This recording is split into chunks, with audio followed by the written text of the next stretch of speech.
Hello, I'm in a 2015 GMC Terrain, and today I'm going to show you how to adjust the brightness and dimness of your display.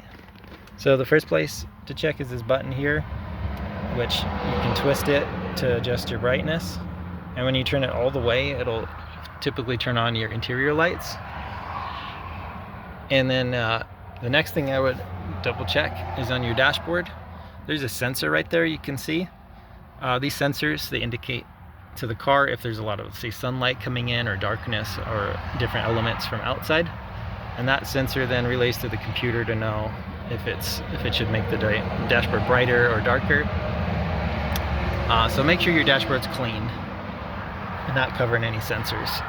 And if those haven't solved your issue, I would probably double check for any codes or anything like that might be malfunctioning in your car. Maybe something needs replaced, like a sensor or a fuse or something like that.